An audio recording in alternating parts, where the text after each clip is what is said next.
বিয়ের পর বউকে সময় দিলে মা দেখতাম রেগে কথা বলতো না।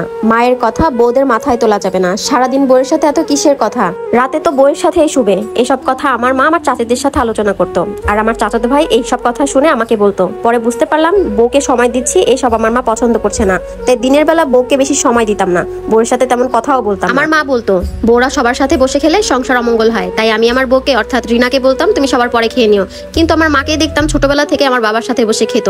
আমার মাও কিন্তু আমার বাবার বউ। আমার মায়ের বয়স 52 বছর চলছে। আমি আমার মায়ের একমাত্র ছেলে। আমার মা তাই কারোর সাথে আমাকে ভাগ করতে চান না, আর আমিও আমার মাকে ভীষণ ভালোবাসি। আমি প্রথমে বিয়ে করতে চাইনি, কিন্তু আমার মা আমাকে জোর করে বিয়ে করায়। আমার মায়ের পছন্দেই আমি বিয়ে করি।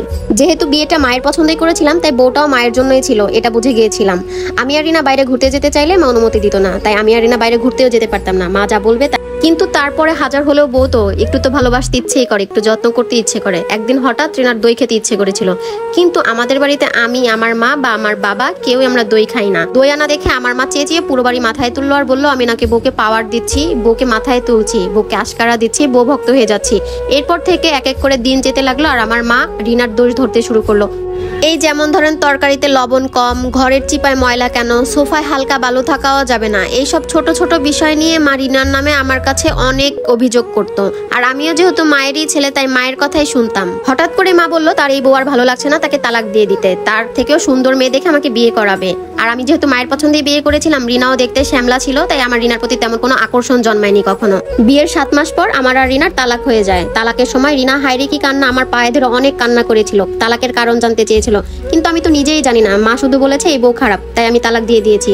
এরপর 19 বছরের এক সুন্দর ফর্সা মেয়ের সাথে আমার মামাকে আবার বিয়ে দেয়, আমিও করলাম।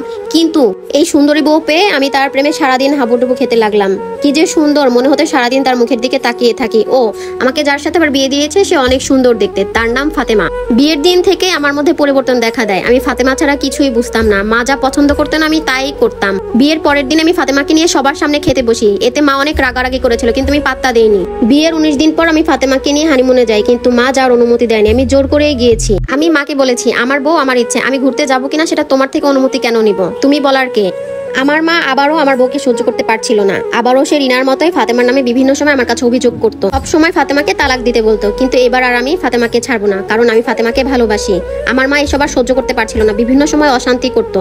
আমি আমার মাকে অনেক বোঝালাম, কিন্তু আমার মা বুঝলো না। সব সময় মা বলতো ফাতেমাকে তালাক দিতে, কিন্তু আমি এবার আর ফাতেমাকে হারাতে পারবো না, তাই সব ঝামেলা বাদ দিয়ে আমি ফাতেমাকে নিয়ে আলাদা হয়ে গেলাম। 8,000 টাকা বেতনে একটা চাকরি শুরু করলাম। বিয়ের 4 মাস পর ফাতেমা হঠাৎ করে একদিন অনেক অসুস্থ হয়ে পড়ে। ফাতেমাকে ডাক্তার দেখাই, ডাক্তার বলেন ফাতেমার শরীরে কোনো অসুখ নেই, কিন্তু ফাতেমা অনেক অসুস্থ ছিল। এরপর এক হুজুর দেখাই, হুজুর বলে ফাতেমাকে কেউ একজন বান মেরেছে। এভাবে 4 মাস কেটে যায়। এরপর ফাতেমার বাবা মা এসে একদিন ফাতেমাকে নিয়ে যায়। এভাবে 6 মাস কেটে যাওয়ার পর ফাতেমা মারা যায়। আমি সত্যিই জানি না ফাতেমার মৃত্যুর কারণ কি, তবে ডাক্তার বলেছিল ফাতেমার শরীরে কোনো অসুখ ছিল না, সে একদম সুস্থ ছিল। কিন্তু হুজুর বলেছিল ওকে বান মেরেছিল। তবে আসলে কি হুজুর বান মেরেছিল? আমার মা ফাতেমাকে একদমই পছন্দ করতো না। আমার মা অনেক চেয়েছিল যেন ফাতেমাকে আমি তালাক দিয়ে দিই, কিন্তু এটা বুঝেছিলাম আমার মা কখনোই চাইনি আমার মাকে ছাড়া আমি অন্য কাউকে ভালোবাসি, আমার ভালোবাসার ভাগ আমার মা ছাড়া অন্য কেউ পাক। সাথে এটাও বুঝেছিলাম যে রিনার সাথে যে অন্যায় করেছিলাম তার শাস্তি পেয়েছি। এটা আমার সাথে ঘটে যাওয়া 2 বছর আগের ঘটনা। আমার মা চায় আমি আবার বিয়ে করি, কিন্তু আমি আর বিয়ে করতে চাই না। আমার ভয় হয় যদি আবারও কোনো এক ফাতেমার প্রাণ এভাবে শেষ হয়ে যায়।